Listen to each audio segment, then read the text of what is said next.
Good afternoon, everyone, and thank you very much for joining me for the third part of our webinar series entitled Ethics in the Fourth Industrial Revolution. My name is Charis, and I'm a professor of the 4IR in the Faculty of Engineering in the Built Environment at the University of Johannesburg. I'm also the head of the Data Science Across Disciplines Research Group, which is housed in the Institute for the Future of Knowledge, as well as the Engineering Faculty. So tonight's session is specifically focused on the collection and use of healthcare data, which is a particularly pertinent topic given the world's recent experience with the outbreak of COVID-19. However, it's not only the arrival and the spread of such unanticipated diseases which has led to an increased interest in the ethics surrounding the collection and use of data, but also the advancement of data-driven technologies. Through the advent of varied scientific discoveries which have led to sophisticated data collection tools, the world has become inundated with big data. This encompasses a broad range of information, including smartphone and wearable application data, medical data from healthcare providers, research data, as well as social and demographic data, such as individual-level healthcare data.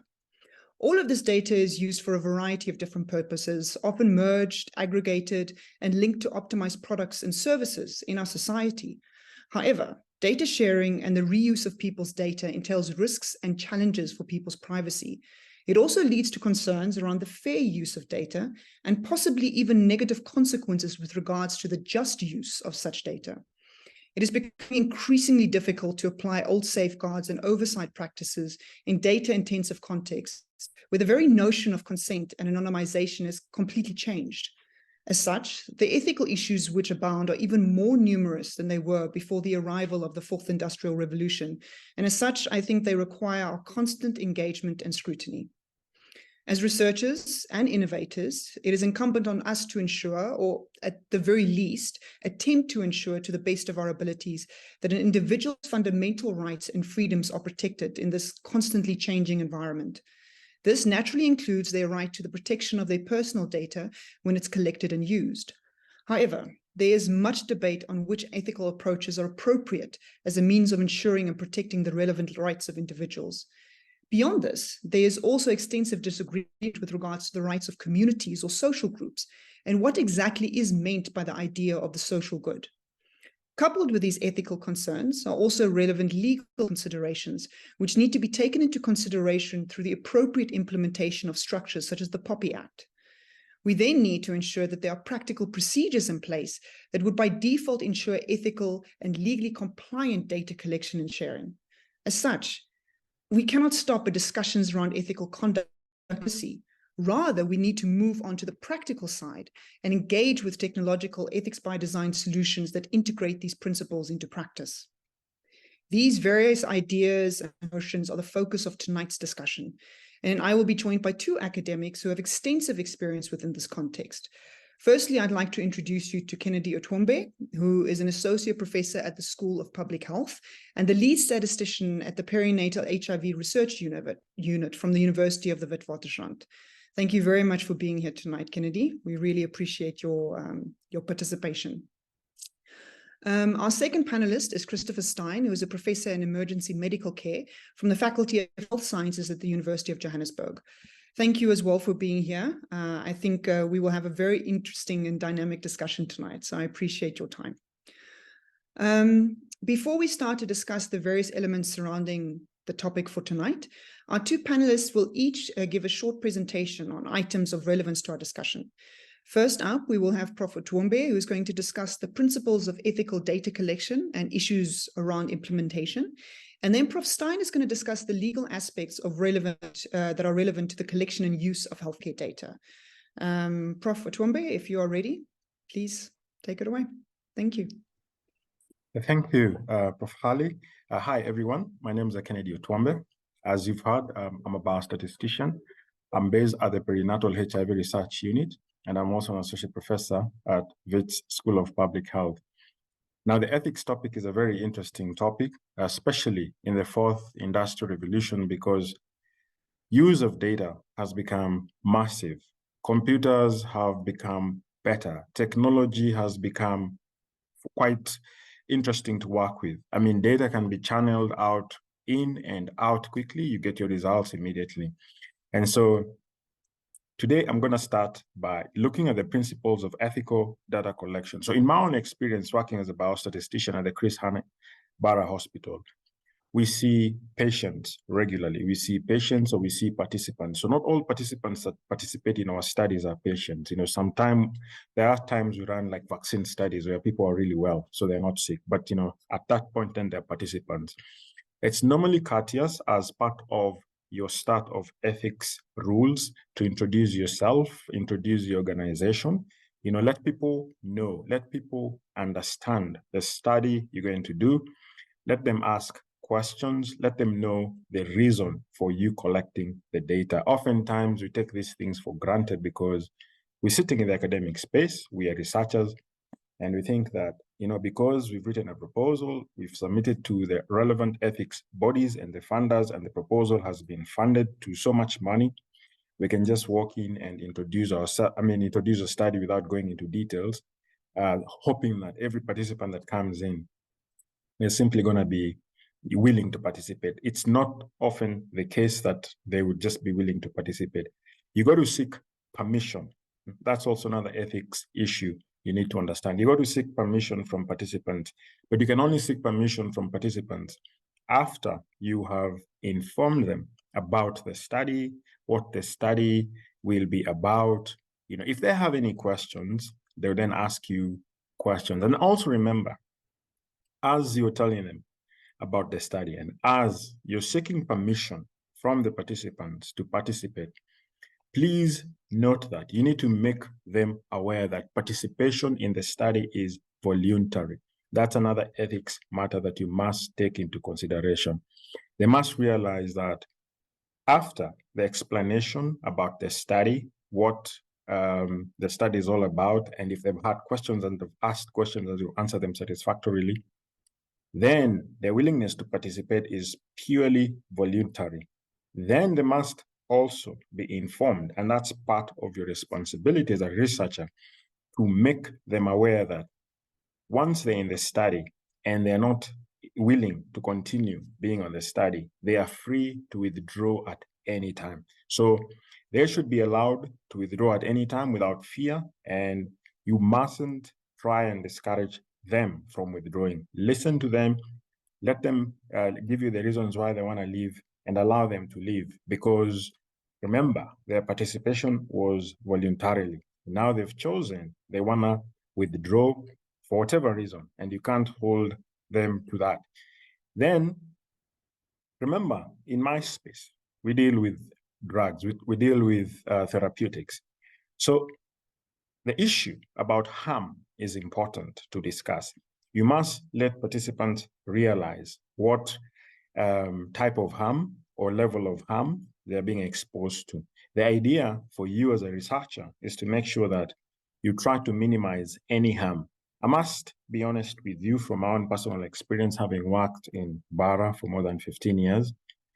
Harm is something you can't exactly run away from, because even Panado, when you buy Panado for whatever pain that you have, you may still get adverse events. And for that reason, you have to let participants realize that for whatever medication that you're out to test, there may be harm. It may also be equipment. You know, equipment can also cause harm.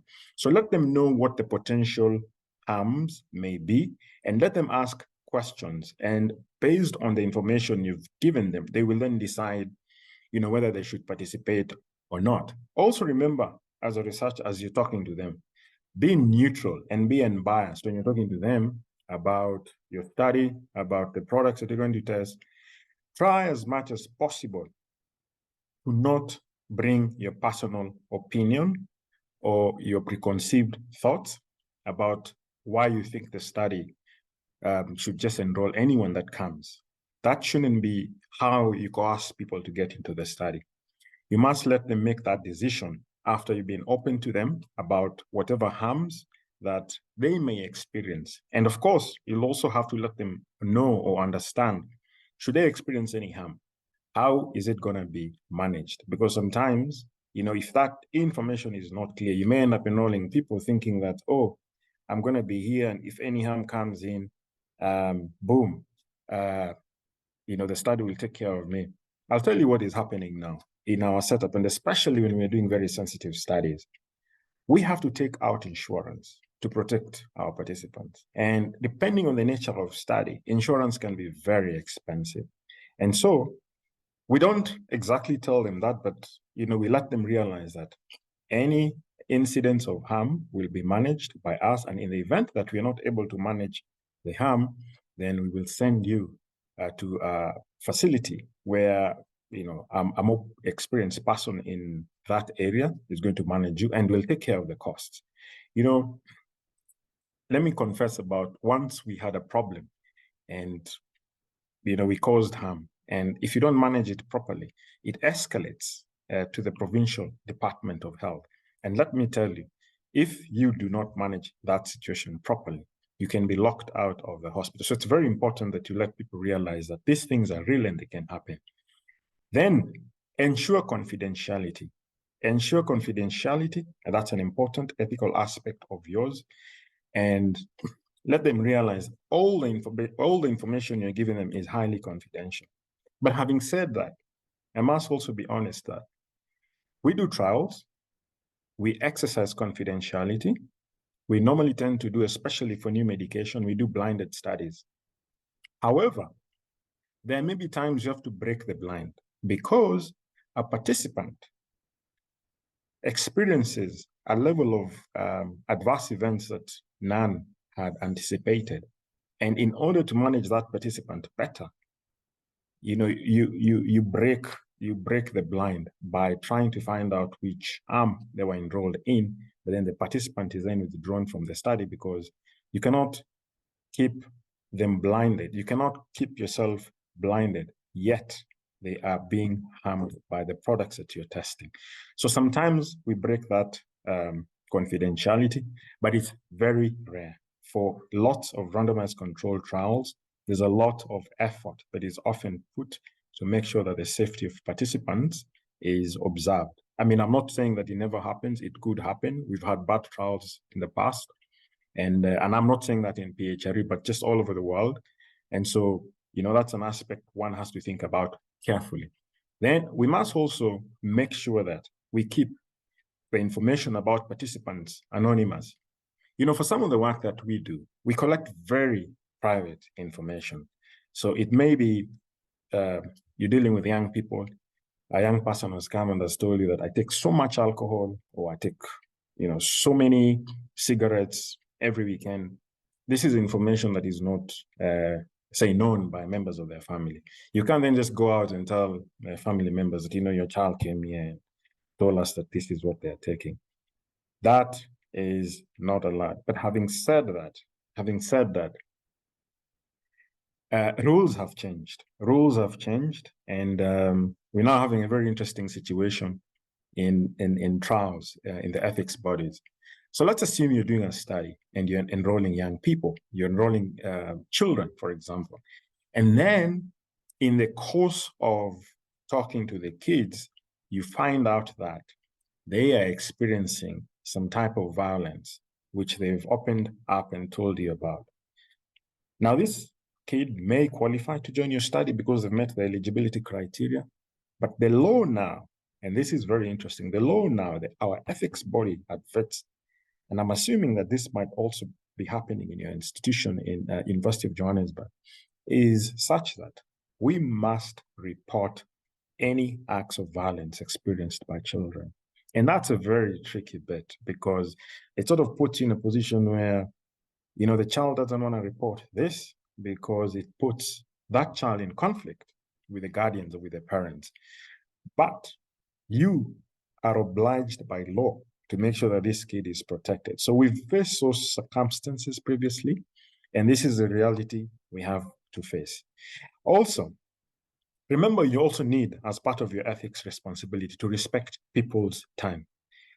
When possible, also compensate them for their time. So in our setup, we normally compensate participants for their time and transport. And so it's not money that we call payment. The amount given also depends on the level of procedures that we do. It also depends on the length of time we keep them. So we don't invite you and tell, we'll give you 1,000 rands for this visit. No, it doesn't work like that. The whole idea of these studies is that we should not be giving you money to encourage you to join the study. We want to compensate for the time you're going to be there. Maybe it's an hour, maybe it's 2 hours, without necessarily looking like we're coercing you into participating into the study. So where possible, please compensate for the time of the participants, and especially for us who do clinical trials, which are medical. Sometimes we have invasive procedures that we have to do. And when those procedures are being done, it takes a while. I mean, in one of the studies that I'm currently doing, we do keep participants for 4 hours because they come in, they go through lots and lots and lots of processes. And by the time they're done, it is 4 hours. And so it's unfair to really keep people for that period of time and not compensating them for their time. Because imagine somebody is working and has left their place of work. They've come in for this procedure. First and foremost, they've lost that income. And then here you're not even respecting their time. So it's very important that you compensate where possible. Then also remember, you need to protect all the data that you have collected. So when you collect personal information of participants or patients in a study, you must make sure that you store it in a place that is safe, that is well controlled, that is access controlled, and that way the privacy of the participants is assured. That's my brief introduction to the principles of ethical data collection. Thank you. Thank you very much, Kennedy. I'm pretty sure you could have gone on for another few hours. It's quite There's a lot. I just talked about the bigger things. Thank you so much. Next, we have Professor Stein, who's going to focus a bit more on the legal components that are relevant here. Christopher, when you're ready, please. Thanks, Charis. Yeah, just to add a little bit to the background. So there was mention of emergency care, which is true. That is my kind of clinical background. And you might be wondering how that qualifies me to talk about ethics and legal aspects of accessing data. But I have also been chairing the Faculty of Health Sciences Research Ethics Committee for quite a number of years now. So in that role, I've built up a fair understanding of, obviously, ethical processes, but it might surprise you to know that ethics committees also look at legal compliance whenever they approve studies. So although I'm not a lawyer, I'm definitely not a legal expert, but we do, on every ethics committee, you are supposed to have one member with legal expertise to add that level of review. But we also, obviously, in the course of building experience, we accumulate quite a good understanding of what the law says about research in general and our topic this evening, which is accessing health data. So I'd just like to focus on 2 acts that are relevant to healthcare data. You'll probably find, if you go and look at a number of other acts, that issues about access to data and consent and things like that do pop up there, because a lot of issues related to research cut across a number of acts. But there are 2 main ones that I just want to focus on this evening. The first one is the National Health Act. And the National Health Act covers information, patient information, clinical data in 3 main sections. The first one is Section 14 of the Act, which talks about all information from patients, which in the Act they refer to them as healthcare users, but obviously the simpler term is patients. Information from all patients is regarded as confidential. So I don't think that's a surprise to many people. Everybody knows that medical information, medical data is confidential. Under Section 14, though, it goes a little bit further, and it says that no person may disclose any of this information unless the patient consents. So they've got that one condition that you must have patient consent. And then there are 2 other conditions that don't apply very often, but I'll just mention them out of interest. The other one is that if a court order is presented to the hospital, they must also produce the data or give access to the information. And that the other one is that if non-disclosure of this information is considered a threat to public health, then there is a duty and obligation to disclose that. But obviously that would that would be quite rare for that to happen. So in general, you may not, according to the Act, disclose any patient information, any confidential medical information, unless you have the consent of the patient. So that is in section 14. In section 16, they talk about healthcare providers specifically, and they say that healthcare providers may access confidential medical information with the consent of the patient, with the permission of the head of the hospital or the clinic, or whatever it is, and with ethical approval from a research ethics committee. So those are the three conditions for healthcare providers to access this information, and for a variety of reasons. They mention a number of things in section 16, like obviously treatment of the patient, but that's a pretty obvious one, but also research. So they explicitly mention research there. And I just want to emphasize this is healthcare providers. So it's not researchers outside of a hospital or outside of a clinic. This is providers who work at the hospital or the clinic. That's what section 16 refers to. And then the last one is section 71, which is about research and health research. And it's very simple, but yet very complicated at the same time, because section 71 says that no research may be conducted without patient consent. And there's just a full stop at the end of that sentence. So I'll come back to that in a moment, because it sounds like a really good thing to put in a National Health Act, that in order for research to take place, the participant must always consent. But unfortunately, it closes the door on a lot of meaningful and very valuable research. And I'll touch on that a little bit later. So that's a National Health Act. The other big one, arguably the bigger one actually, is the Protection of Personal Information Act, which Charis mentioned earlier on. And that is very much in the spotlight at the moment, because it fully came into force about 2 years ago. There were parts of the Act that were in force before that, but there were other sections of the Act that had to wait for the establishment of the Information Regulator's Office, which took quite a while. But once that was done, then those remaining sections came into force. So it's fully enforced now, and I think it's important to understand that the main idea behind POPIA was commercial processing of personal information. That was kind of the main thrust of what the Act was about. But obviously, you can't talk about processing of personal information without talking about research, because in the course of doing research, obviously, personal information may and is processed, maybe it is processed. So that is really what POPIA is about. It says quite a bit about research in a number of different sections. And what has happened since the Act fully came into force is that the Academy of Science of South Africa, ASAF, has produced a code of conduct for research. So that's a really important document. And the intention of that was to produce something that researchers can use without trying to decipher exactly what the Act says. Because I'm sure if you've ever had a look at any Act of Parliament, they can be quite difficult to understand and interpret. So ASAF produced this code of conduct as a kind of a help to researchers to make the Act easier to understand and apply.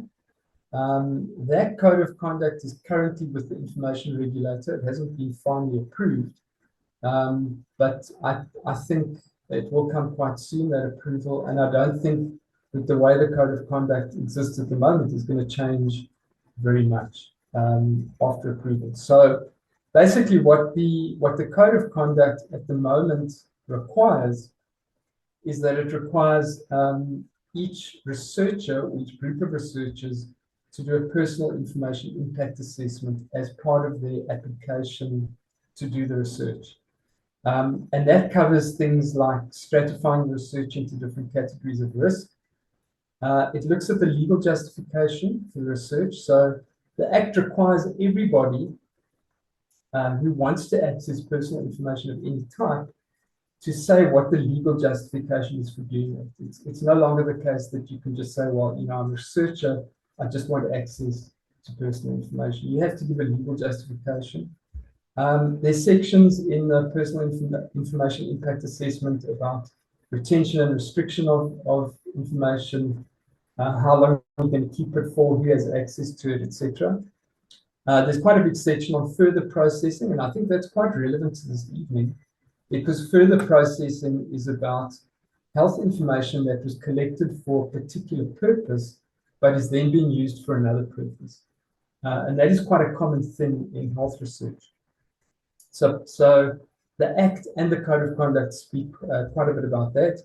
They have quite a few requirements regarding security safeguards, so the kind of things that must be in place to protect personal information, and that is the responsibility of the researchers and the universities that they work for. And then lastly, they say something about transborder information flows. If you're sending personal information into another country for research purposes, what kind of checks and balances need to be in place. So that's a kind of a broad overview of what the Code of Conduct covers. And it's interesting to note that where this all takes place, the kind of, I don't want to use the word because it might sound a little bit simplistic, but I'm going to use it anyway. The compliance of researchers with the Act or with the Code of Conduct, because that is also legally enforceable, lies with research ethics committees. So it is at the point of ethical approval that ethics committees will look at the personal information impact assessment, which researchers do. So it's a self-assessment. They will look at that and see if it's compliant with the Code of Conduct, or if anything else needs to be added, if the researchers have forgotten something or left something out. Check that all of that is in place, and then the research can be approved. So, like I said, you know, ethics committees are supposed to really focus on ethics, which is not the same as law, but it's kind of a historical thing that ethics committees also look at legal compliance wherever it's relevant. Another thing that is interesting about the Code of Conduct from ASAF is that they've taken quite a strong position on the identification of data. So the POPI Act applies to data sets that include personal information. And so you could say that if you are collecting information, but it doesn't involve identifiable personal information, then the Act would not necessarily apply to what you're doing. And I think that's a fair interpretation of the application of the Act. However, ASAF are saying that it's basically not possible to completely de-identify any data set. And so they're setting the bar quite high with regard to application of the Act and application of the Code of Conduct. So their argument is that even if you take obvious identifiers like names, email addresses, hospital numbers, ID numbers, even if you take those out of the data set, it could still be possible by aggregating other variables to personally identify individuals. Now, I think it's probably true that you could do that. One would have to wonder who would take the time and trouble to do that. But theoretically, I guess it is possible. So the kind of point of departure of the Code of Conduct is don't assume that you can de-identify any health data. Always work on the assumption that it's fully identifiable, even if you've taken the identifiers out. So I just thought I'd mention that because it really, pretty much means that if you're doing health research, or any kind of research really, that the Act always applies. Nobody's kind of exempt from that. The other thing that I just want to end off with now is just to emphasize that both the National Health Act and the POPI Act obviously are aligned with the Constitution. Every act has to be. And it's worthwhile remembering that the POPI Act is really based on the right to privacy, which is in the Bill of Rights. So it kind of flows from that constitutional right. The National Health Act as well is aligned with the Constitution and the Bill of Rights. And there is a particular provision in the Bill of Rights to the right that everybody has to not be involved in any research without their consent.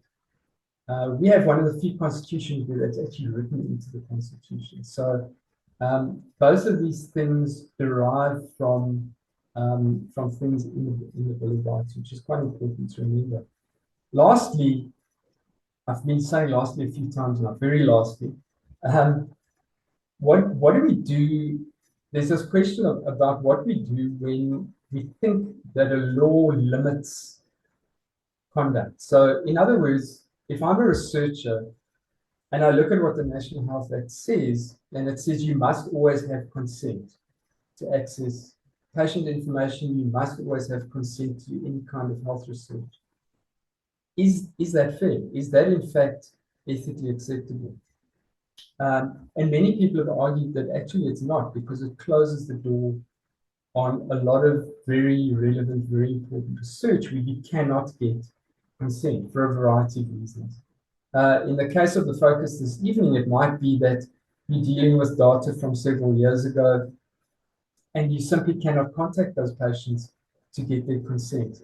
Perhaps some of them may have died, some of them have moved on, their contact details have changed, and you literally cannot get consent from them. Does that mean that you therefore cannot do research? And there are other things that apply to the problem of consent as well. So what do we do in situations where the law says to do anything but what this act says is unlawful? But as researchers, we're saying, but hang on, that excludes a lot of really valuable research. And I think this is where there's a kind of a slight conflict between ethics and law, where the law is quite restrictive, but we could put forward an ethical argument that these are actually things that we need to do, and they are really good things. And there's a saying that that ethics rises above the law. So, where the law is restrictive and where the law places boundary on things, I think we have a right to put forward an ethical argument to say, but hang on, that in itself is not ethically acceptable. And we should be able to do these things. And that's really where organizations like the National Health Research Ethics Council publish guidelines where they suggest approaches that researchers can use that are ethically acceptable, even though they might be in conflict with some of these very restrictive laws. So that's all from me for now. I hope that was a reasonable overview. No, thanks. That was actually very informative. There were some of those points I actually didn't know.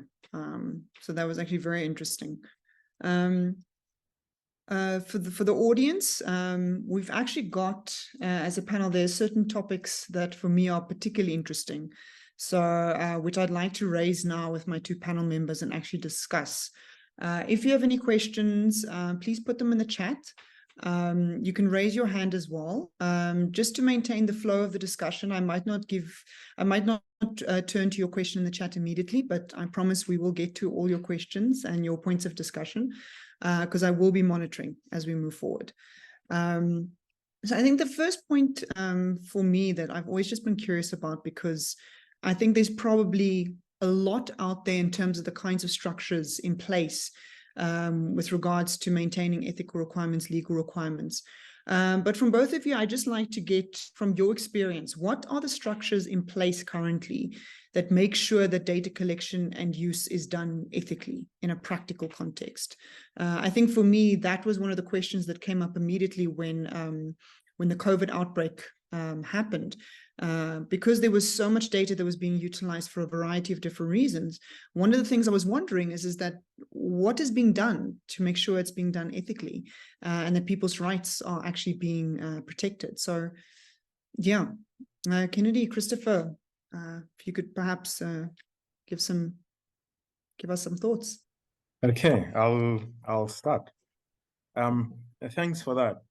So COVID taught us a lot. There's a lot that happened. And we'll discuss more when we get to that bit on your questions around how data was collected at the time. But now, in terms of the processes of data collection that ensure that data is collected in an ethical framework. So the first thing is we get approval from the ethics body. So you do your proposal, you write it up, you submit it to the ethics body. Now, our team of ethics, people, are normally quite thorough when it comes to things to do with data, and especially with the implementation of the POPI Act. So they look at your proposal at two levels. So the first thing is they want to make sure that you're going to be collecting your data ethically by ensuring that proper laws are followed, proper rules are followed, all the aspects we've talked about, informed consent. You don't want to collect data from patients or participants before they give you consent. You don't want to break things like your confidentiality, keeping them anonymous and all that. So they will ensure that that is implemented. But then they also make sure that the POPI Act guidelines are followed to the letter. But having said that, I just want to bring another complicated angle here. So that is, if you're just thinking of doing a study here, the truth of the matter is that a lot of us work with collaborations, international, local. Now that brings in another level of complication. I've got a couple of studies that I'm doing with groups in Europe and groups in the US. Now you then realize you got to get ethics approval from the institutions out there. Then each of those institutions ensure that their jurisdiction data policies are implemented. And then only then do they then get approval.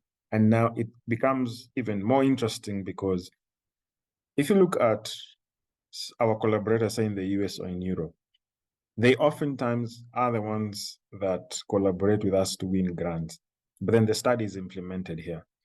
For them to be given approval for the study to proceed, they want to get the approval done locally first. So if, for example, the VITS ethics body says, okay, we're happy with how you've written the stuff and how you're going to go about collecting data, only then can they take that approval to the institutions, because then the institutions will be like, before we give you any approval locally, the ethics body locally must ascertain that data is going to be protected, that data is going to be collected ethically.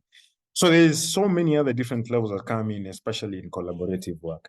And then the second bit is at the organization level, we have what we call SOPs, your standard operating procedures. So we have SOPs for data collection, data management, and ethics. And so in our own research unit, there's a regulatory department that ensures that that is actually done before they then submit the application or protocol to the VITS ethics body.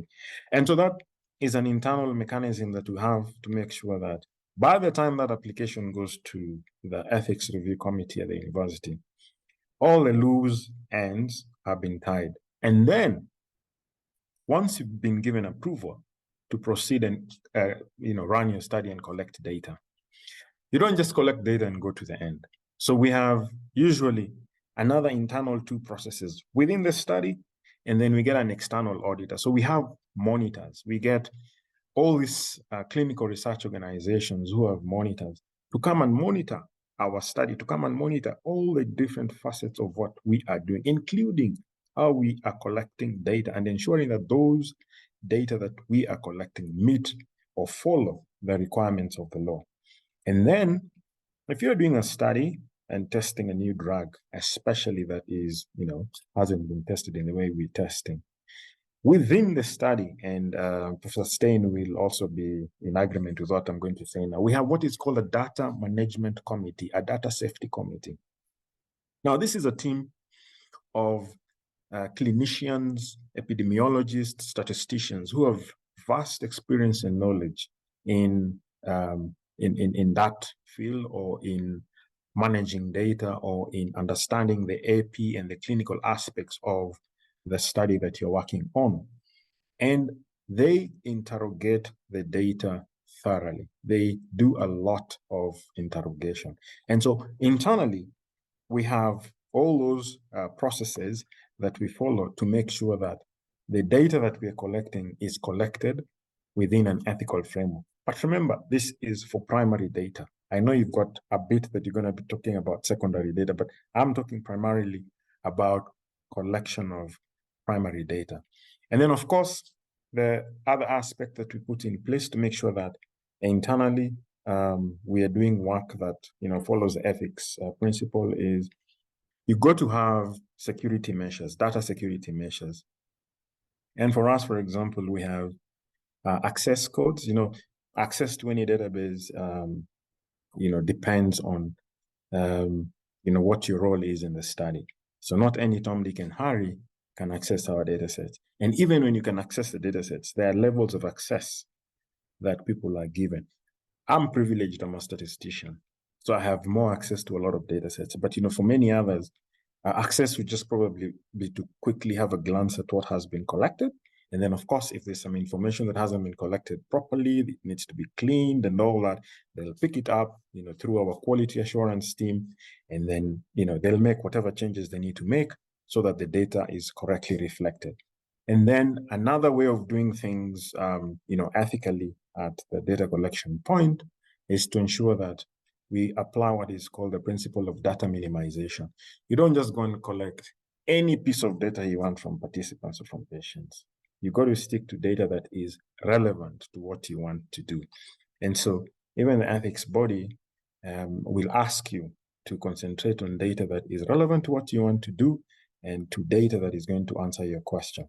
And then I'll mention the last bit, which Professor Stein talked about, which is, the aspect of the identification of data. So we make sure that, data is de-identified. So if I'm going to be sharing any data sets with you, then you will never get to know who the patient names are. And there might be other personal identifiers in the data set that we make sure we don't share. In fact, as a policy in our organization, in the database, we try as much as possible not to put personal identifiers. Unless it is so important to have it in the database, we do not put personal identifiers in the database. And then the one last challenge that has come in that is related to data science is the ethics around AI. And, there's many questions around, how is AI affected by data? So the one big thing around AI is you got to ensure that if you're going to be applying AI algorithms on your data set, you got to make sure that you have tuned your AI algorithms so that they do not perpetuate bias. So one of the recent calls from Bill and Melinda Gates Foundation, for whom I'm associated with currently, was about ChatGPT. And the main reason why they were asking to fund projects that are going to work around ChatGPT from the low and mid-income countries is that ChatGPT has largely been designed using data from Europe and North America. The problem with that is it has missed a lot of other things that may seem irrelevant that side, but it is relevant in our setting. And I can give you a simple example. So if you're talking to Siri, for example, accent is so important. If you ask Siri a question in an American accent or European British accent, it'll give you an answer. I'm originally from Kenya. If I ask Siri a question based on my Swahili accent, every time it's going to be, sorry, could you please repeat your question again? And those are the realities we face ourselves in this AI space. I think all South Africans have also experienced that. Siri does not like us. Yeah. So those are the parameters we put in place for primary data collection that follow ethics. But for AI, I think we still have a way to go. There's still lots of opportunities to make AI better. Thank you. I think for me, the natural follow-up question, I mean, from what I understand, there are layers of processes and procedures that you follow in this, and which makes absolute sense. I mean, this is sensitive data. It's not just, data you pick up off the street. But how then, if we are in a situation like we were with COVID, where there were lives at stake, it was an emergency situation, how on earth are you then able to move through these different layers that are ethically required in the speed that is necessary for a country, for instance, to manage a crisis situation like that? Is it possible? How?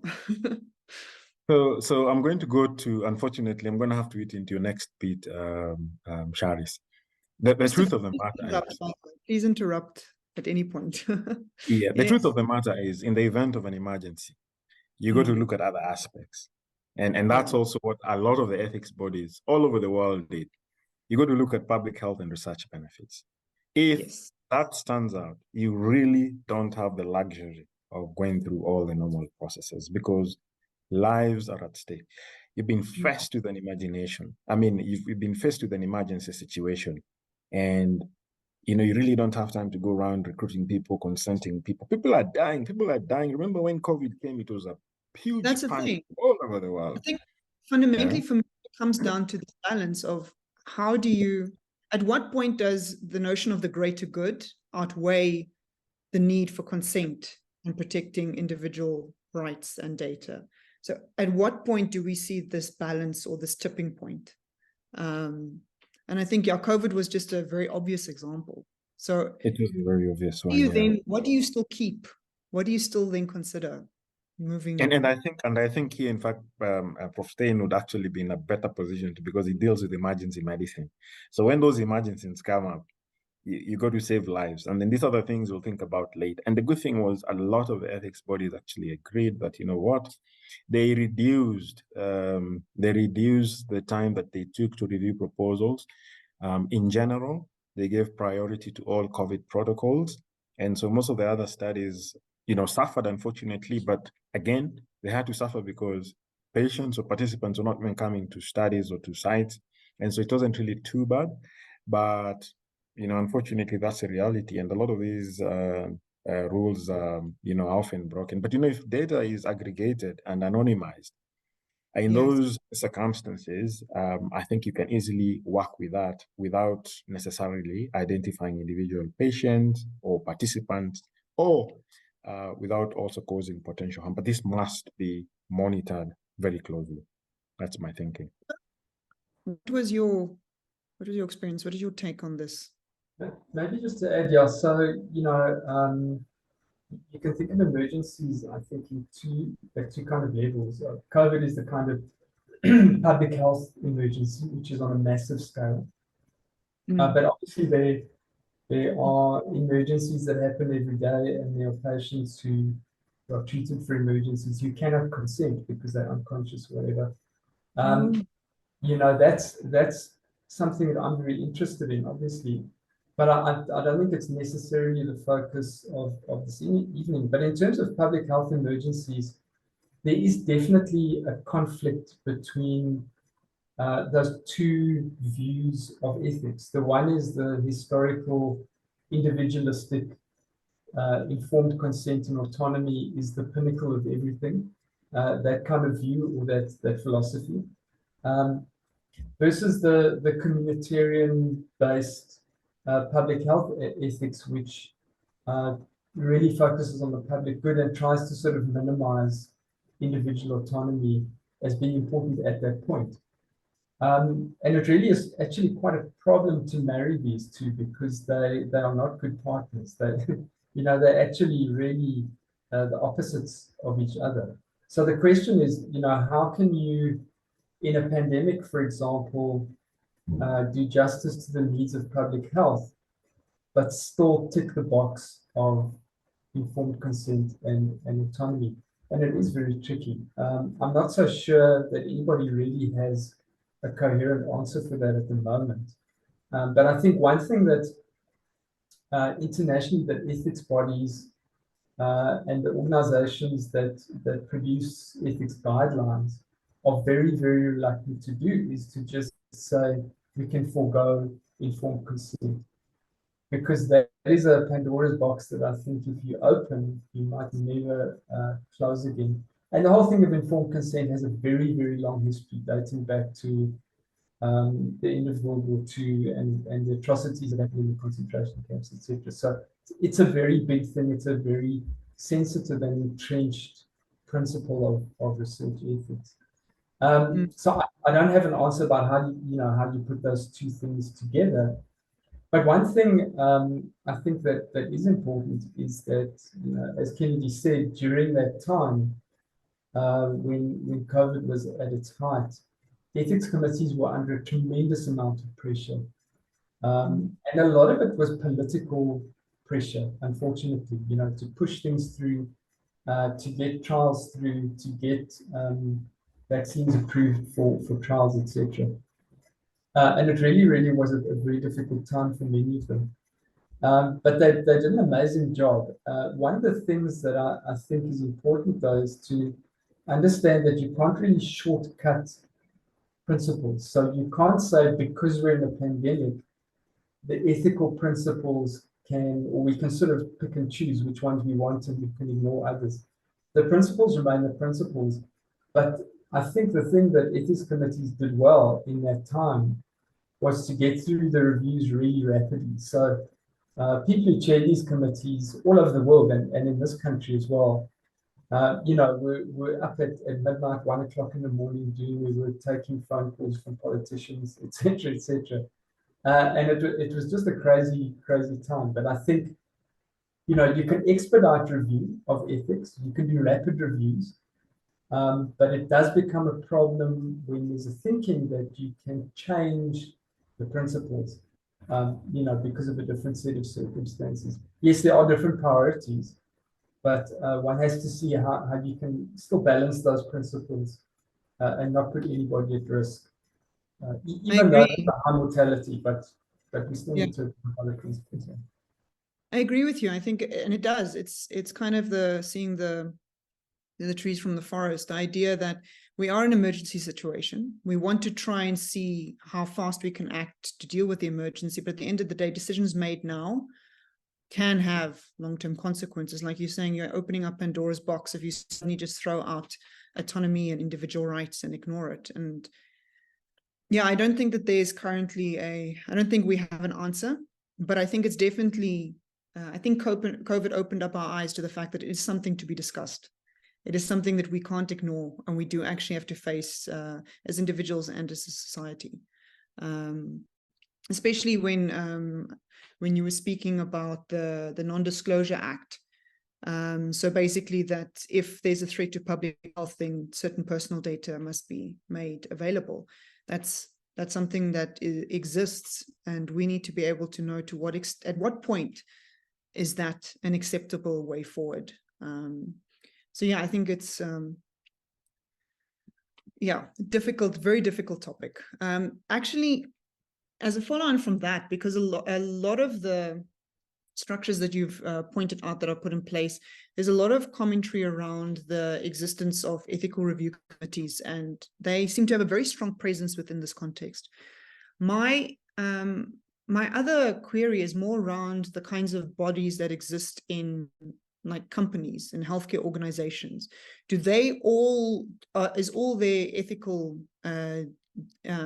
concerns dealt with through these ethics review committees? Or are there internal structures that exist within companies and organizations that also help them manage kind of like the day-to-day ethical dealings with data? Or is everything conducted through these external ethical review committees? Maybe if I can just chip in here first. I think when it comes to research, there is some private research going on. So there are some ethics committees that are actually run by or funded by pharmaceutical companies that are outside of universities that do exist in this country. There's not many of them. But by and large, I mean, if you're talking about health research, where does health research happen? It happens at universities predominantly. And so that's where you find the ethics committees.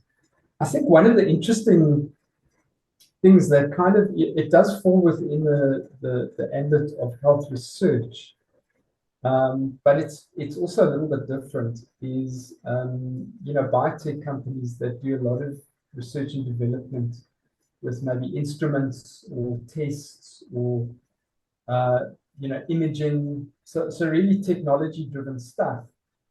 And they probably don't really consider themselves part of the mainstream health research process because they're private companies. Not in the same way that a researcher at a university would consider themselves to be part of the health research process. So that for me is an interesting one. And I must say, I don't know a lot about that.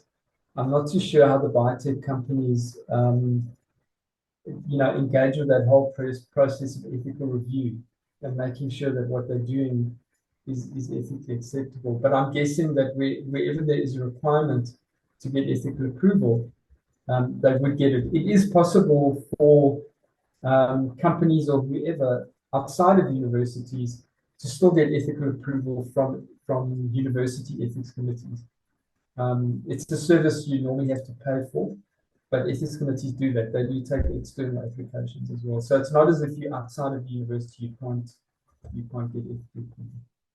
Okay. Thank you. Just to add on to that, Charis. So internally, each institution has their own ethics review body, and there's lots of advantages with that. There's independence of the ethics bodies. They come with expertise. They give an external perspective to your protocol. And then, of course, because it's an ethics body, it exists with established guidelines. So there's some level of consistency in the way they respond. But of course, it also comes with some disadvantages, because we do know that, and this happens in many institutions, a lot of IRBs sometimes, or a lot of times, actually delay in giving review comments, especially if you're in a very research-intensive institution. There are not very many people who sit in ethics committees, unfortunately, because ethics committee members are not really paid. They just get a honorarium. So for that reason, the idea is to not motivate them to do the work so that they get paid, but they should do that out of the goodness of their heart. But the external bodies on the other side, have a contextual understanding of things or what they want to do, and they're often quick in making decisions. The problem with external bodies, as Chris has said, like especially pharmaceutical companies, is conflicts of interest. They want to get studies designed in a way that will help them market their products. I was once doing a safety report for a study that it was a very big study that really hit the headlines, and the product hadn't been registered for kids.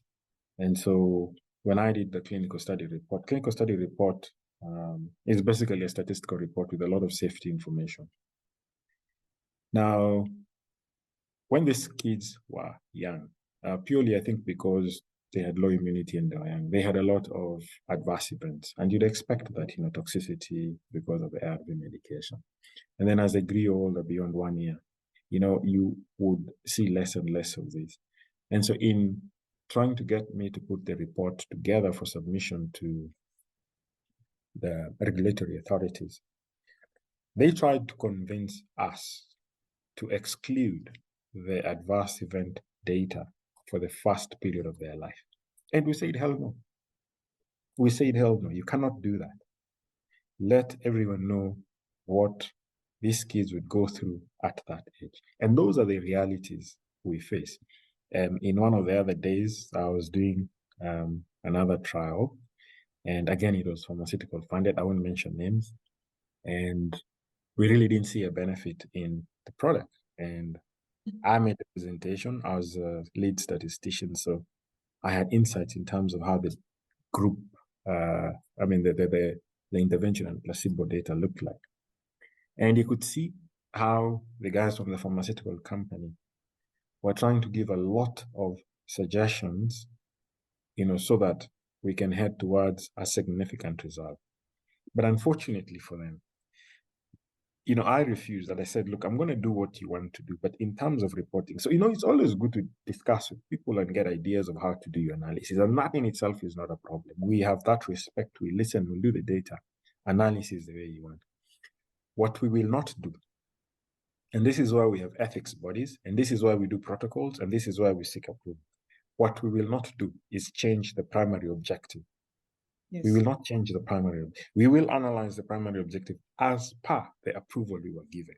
And then all these subsequent analysis, which we call ad hoc analysis, we can add as exploratory analysis. Because remember, when you're doing this analysis, data wasn't, those primary objectives were the ones that were used to power the study.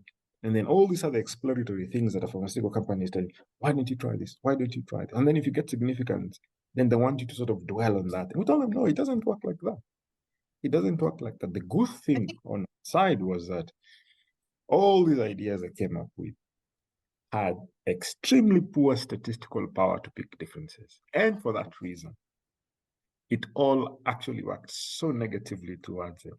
And, you know, that's just how we ended it. But that is the reality when it comes to working with bodies that, you know, produce these products, and they want the products to look like they are working so that, you know, they can then go out into the market it, and, you know, sell it and make money.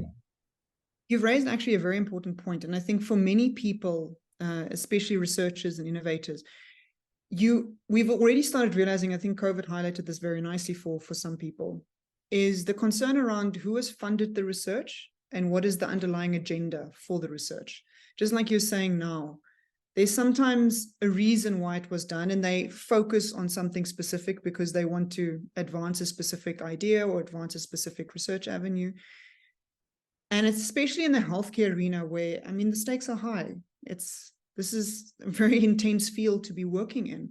I think it's caused a lot of concern for people to look at research, and you start asking yourself, but who funded the research? Why would they have funded the research? Like, can we trust that the statistics and the results provided are provided in the right context? Am I truly understanding what is being said here? Or is it, you know, like you were saying, that they're focusing on something in particular for their own reasons? And yeah, so I think, yeah, what you've raised, Kennedy, it's concerning. Which look, actually, it's difficult when you're the one doing analysis, because you get, and look, even away from pharmaceutical companies, let me bring this back to doctors, you know, people like Professor Stein here. You know, when you're doing the analysis and, you know, they come in and everyone wants to see that significant p-value, they'll try and get you to do what you have to do to get that significant p-value. I always try, I don't refuse, but my policy is one. Primary objective has to be analyzed as per the approval we were given. All the other stuff we'll do, but I am not going to write that report bringing exploratory work up as significant at the expense of primary objective. Primary objective has to be reported as is and let people decide. Then we can go into exploratory objectives and say, you know, whether we got a significant result or not.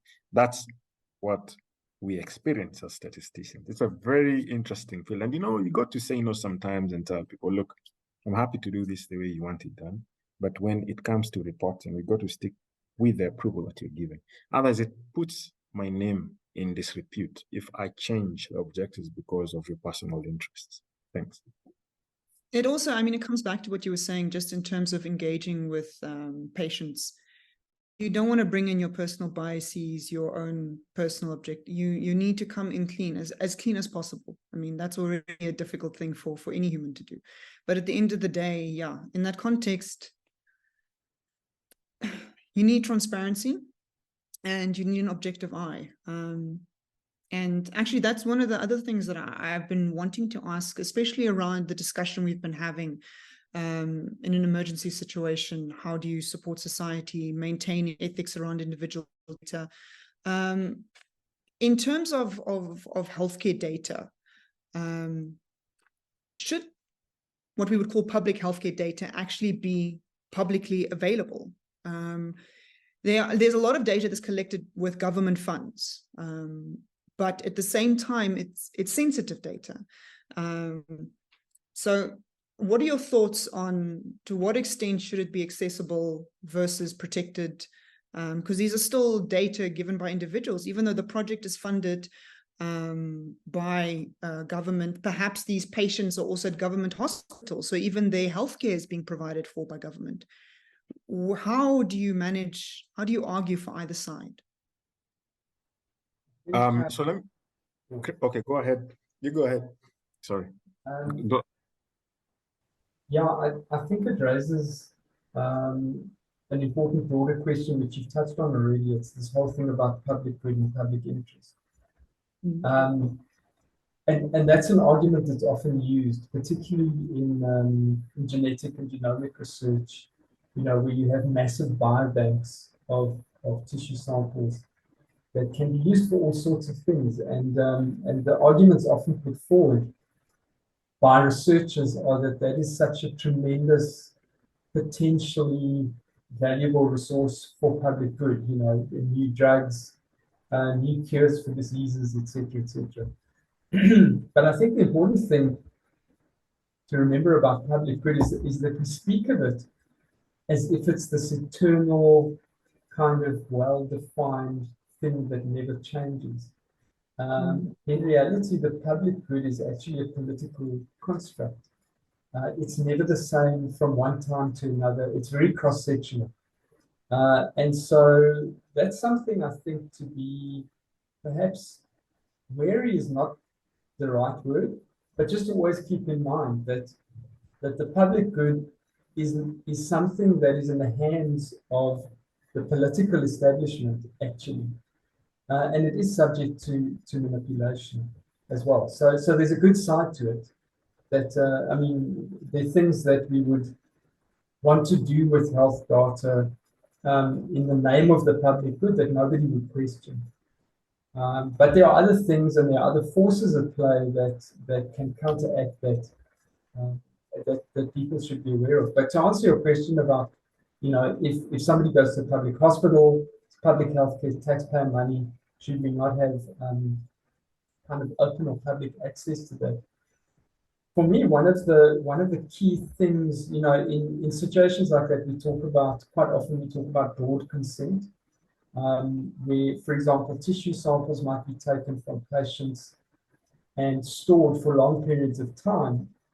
And you can't say to somebody who you take that tissue from what it's going to be used for. You know, so it might be research that happens 5 or 10 years from now. Who knows what it's going to be about? There might be some new discovery and we can use the tissue sample for that, but we don't yet know what that is. And so we say to patients or participants, please give us consent to take your sample, to store it and to use it for future research. But we can't give you the details of that right now. And that's quite a hot topic in bioethics.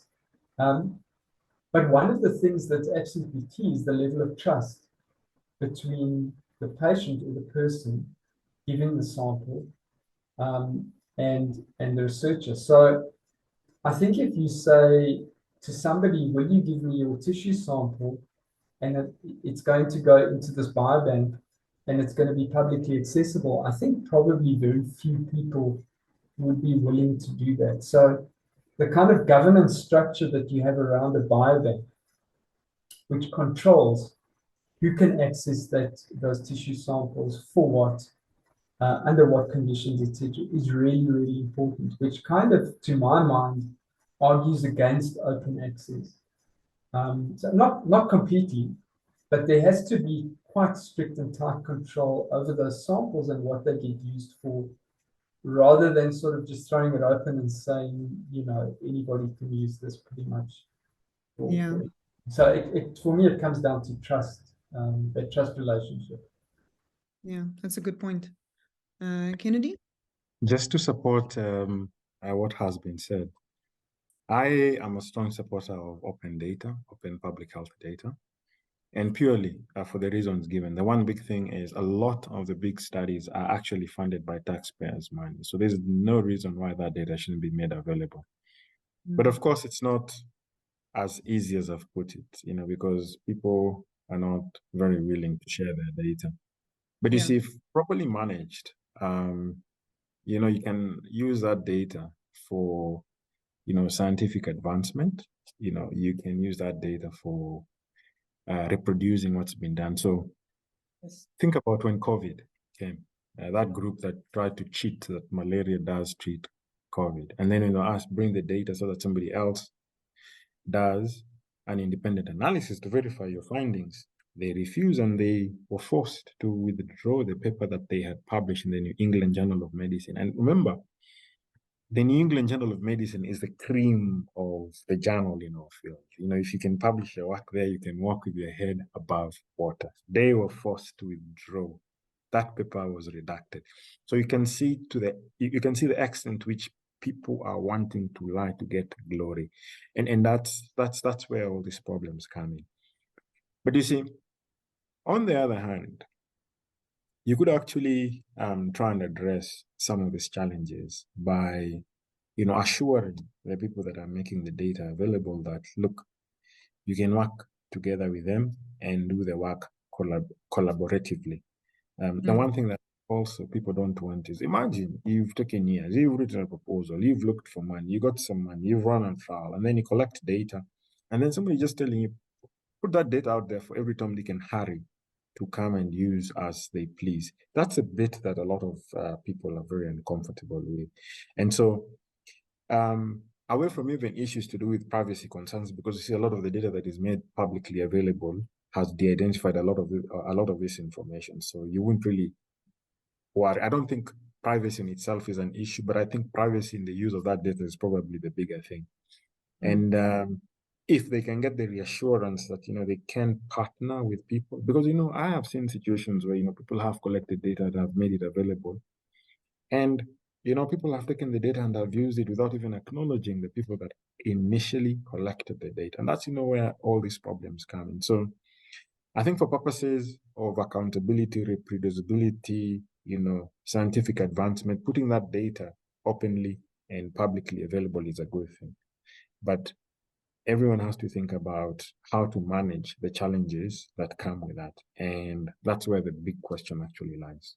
Thank you. I think that's what it comes down to. How do you ensure that people are using it responsibly, and not just using it arbitrarily? I think for me, especially in the research environment, being able to open up platforms and allow for reproducing research articles, that reproducibility component, I think, is so important in basically being able to distinguish between legitimate, good research and, where people are taking a chance, or perhaps just lazy research, which also does sometimes happen. But I mean, Christopher's point, it's tricky. It's a very difficult thing because it's still the data of specific individuals. And but I think it all comes down to, if you could implement a structure of some kind that ensures responsible collaborative use, where there's accountability. That's probably the ideal. How to get there, I'm not entirely sure, I'll be honest. But it gets a bit more complicated, Charis, if you go into the discussion that Chris brought up about tissue samples.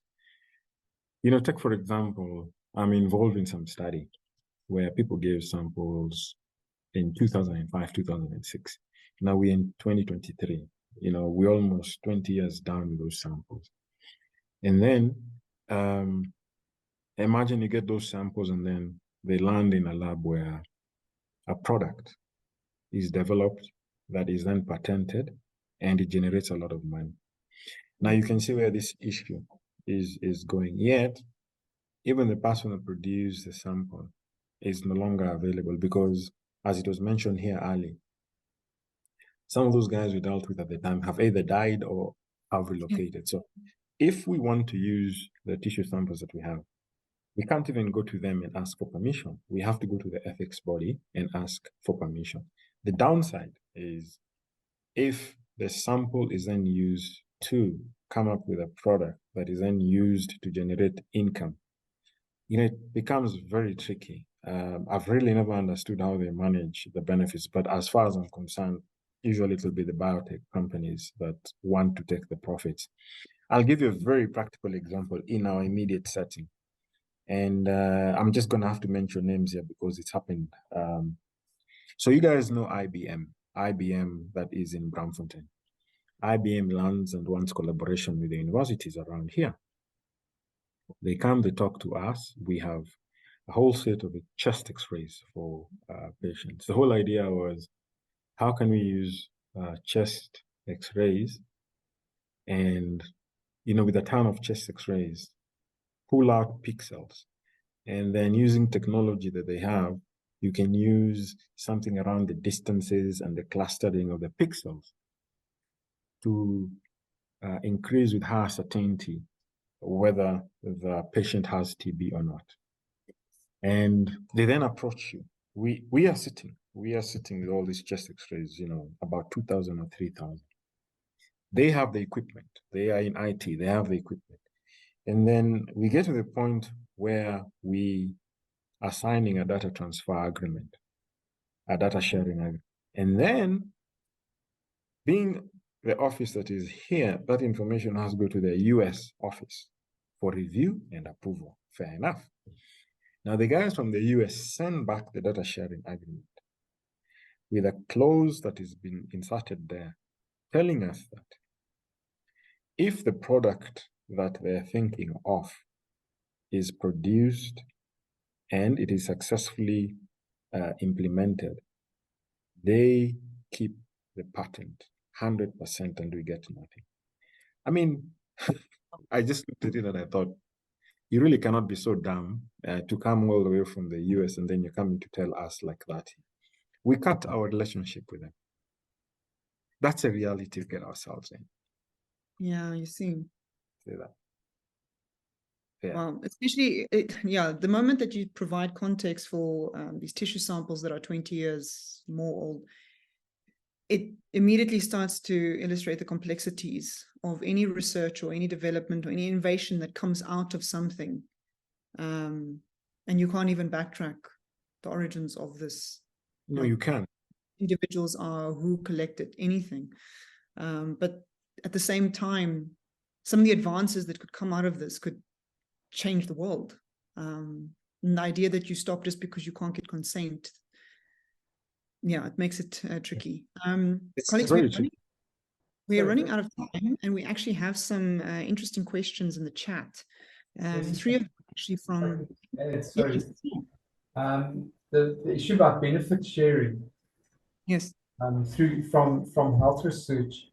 I don't have the exact facts in front of me because I don't have the act, but the National Health Act actually does say something about that, about benefit sharing and what is lawfully, what is lawful and what isn't.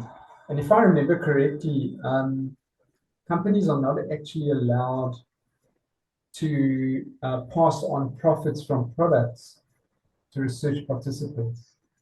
I'd have to just go and check up on that. But there is something in the National Health Act about that. And I think the concern is that individuals might start seeing that as a kind of perverse incentive to, give tissue or participate in research or whatever, if they know or if they have an idea that the research is going to become commercialized and become quite a money spinner. So I think there is something in the act about that, but I think legally the concern is that where companies pass on profits to research participants who were part of the research that generated that IP, that it might create quite a conflict for them. So it just reminded me of that. I'd have to go and check the details. Yeah, that's interesting. At the same time, though, it creates a situation where a company can basically obtain profit off the work of other individuals, which is also not really an ideal situation. So that's the whole thing with clinical trials, pharmaceutical trials, is participants give up their time, they take risks, sometimes. Yes. Obviously, the thing that research ethics committees will look at is how they potentially can benefit from treatment, from experimental treatment. So there's got to be a risk-benefit ratio that's in favor of the participant. But whatever commercially comes out of those products, sadly, many of those participants will never actually get access to those new drugs because many of the new drugs are so incredibly expensive. And so unless there's something written into the consent process where the sponsor or the researcher guarantees post-trial access, unless that's in place, which has actually become more or less a standard now. But before that, it was a problem. So big pharmaceutical companies would come from overseas, run their trials in countries like South Africa, for example, other African countries, and then go back and manufacture the drugs there, which would be inaccessible to those people who participated or other people in those countries as well. Wow. Let's go to some of our questions while we still have time. So one of the questions that Anthony actually had for us was around language barriers when you're trying to get informed consent. So in South Africa, people speak obviously multiple different languages and dialects. How do you ensure that healthcare information is communicated accurately in a language that the participants understand? Yeah, that is a very tricky one in South Africa.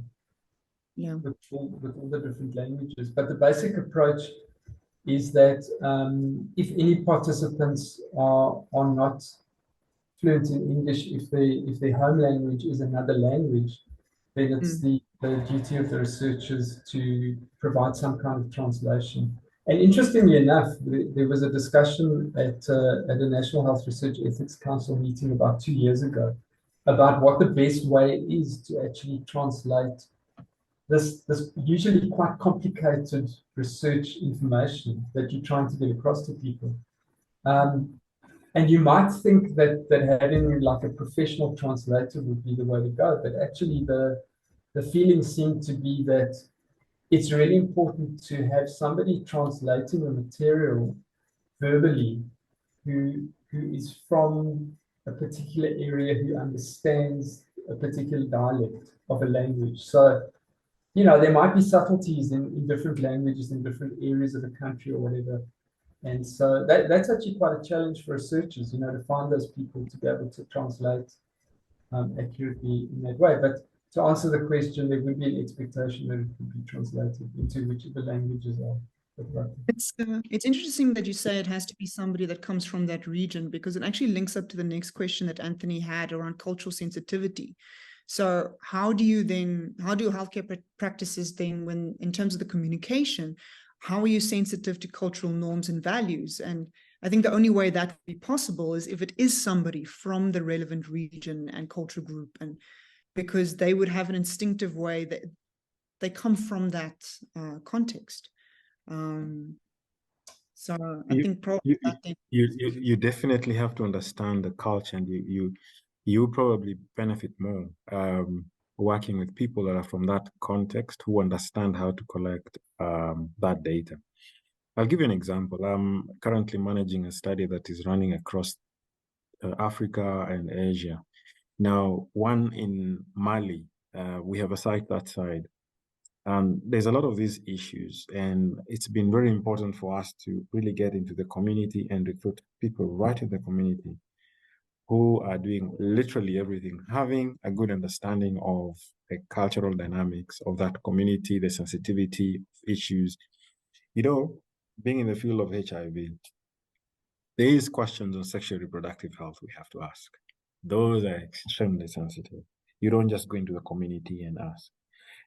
If you're dealing with adolescent study, for example, like here in South Africa, there's many adolescent studies that we are doing, and for us to develop interventions or mitigation measures that would help these young people have a lower risk of acquiring STIs or even HIV. Some of these questions are questions you want to ask. But in some communities, you cannot go and talk to a 15-year-old and 16-year-old and ask them those questions. It's going to land you in big problems. And so to get over that, we've had to get people from those communities who understand the cultural context. And what that has also done is that, you see, if you're only allowed to go and ask 18-year-olds and above in a different place, then, we've got to stick to what is culturally sensitive in that area. And then go to another place where, if they're happy for you to go to a lower age and ask, and that's okay, it's accepted. Of course, following consent, assent and consent, then you can proceed. And then even that, there's ways in which you got to get people that, understand the context of where these kids are, or even their cultural bit.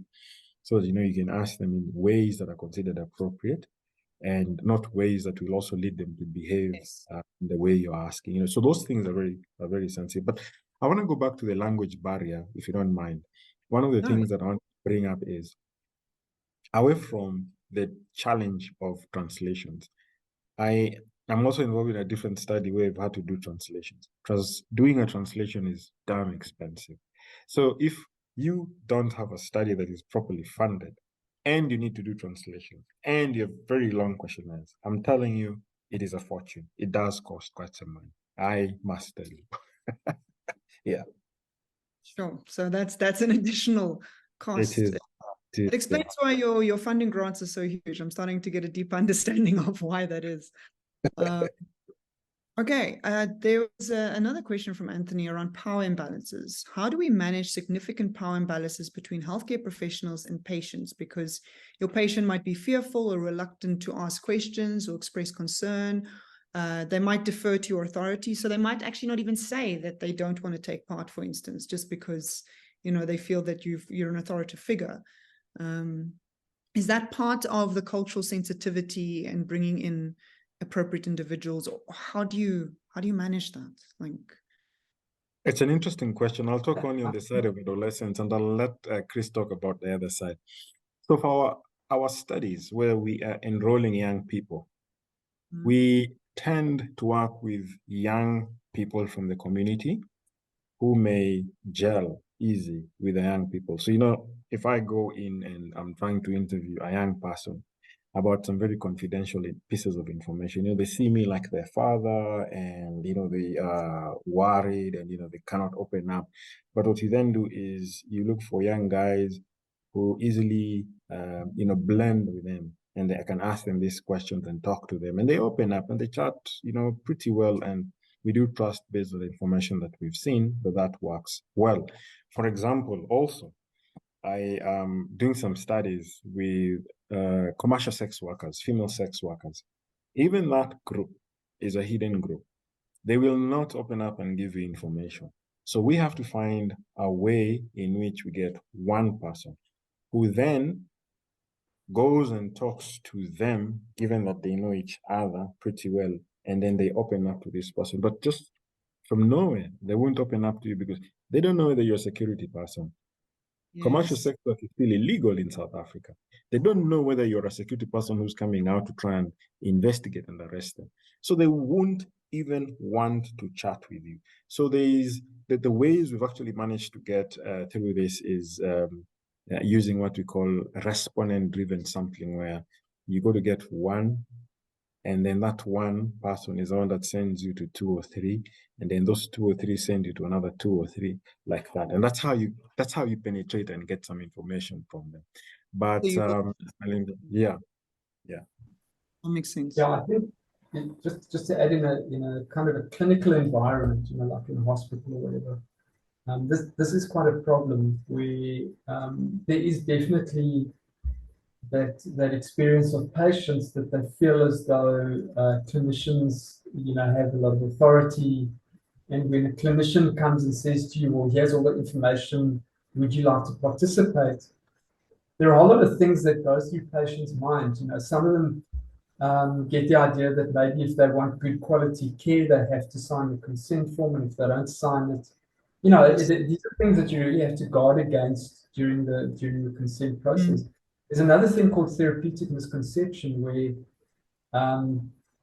patients may believe that somebody who's enrolling them in a clinical trial, for example, is offering them a proven treatment, where in actual fact they're, you know, offering them an experimental treatment. But to many patients, if they're approached by a clinician who says, you know, there's this treatment that does this and this, here's all the information in this information pack, can I have your consent? Many patients will, unless it's made very, very, very clear, might start thinking that that's just the doctor who's, you know, talking about treatment. And so when it's actually not a proven treatment. So a lot of time and trouble has to go into making sure that the information that is communicated is really, really clear to make patients understand that this is research. You know, we're asking a question because we don't know if this thing actually works, rather than here's a treatment that we know works. There's obviously a very big difference between these things. There's one last question. We've actually run out of time already. Just one last question from David. He asked, what is the extent of accountability towards an initiative to address an emergency? I'm not sure if you require more clarity from David regarding his question. Yeah, I think it would be helpful, but I think you might be asking about, you know, in an emergency,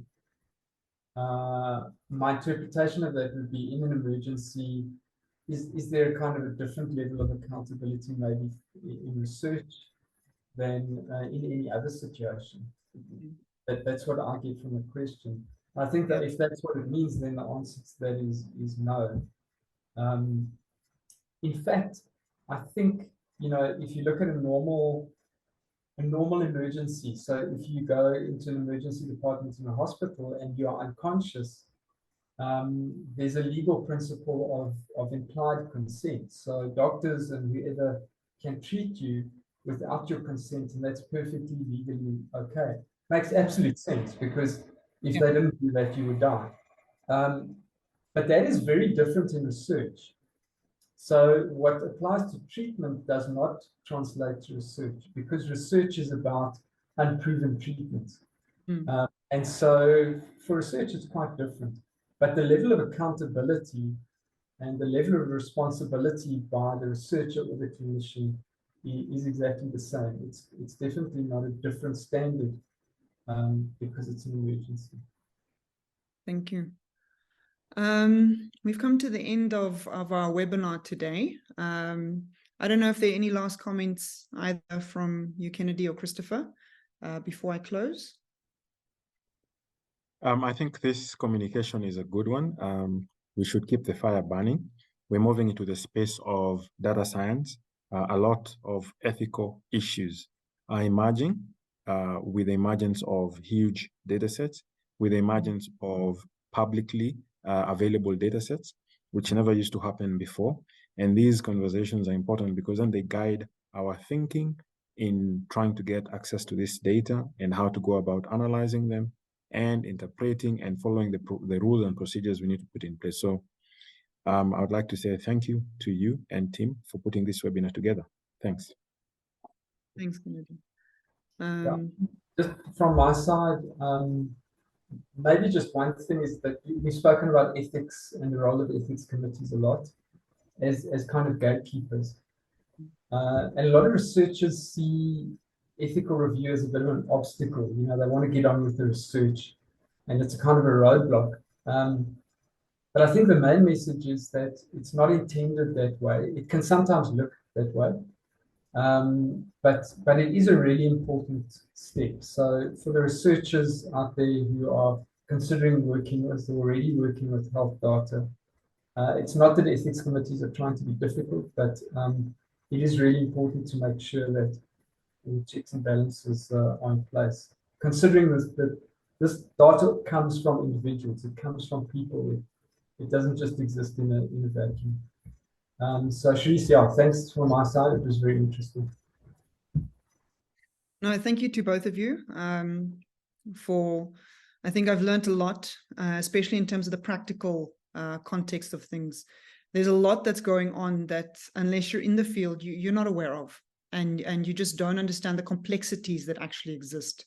It's very easy to hold an opinion, but once you start engaging with individuals such as yourself, you start really seeing the difficulties within this context. So thank you both very much for your time. Before I say goodbye to everybody, I also just want to thank the director of the Center of Data Ethics from the Institute for Intelligent Systems, Prof. Tapiwa Chagonda.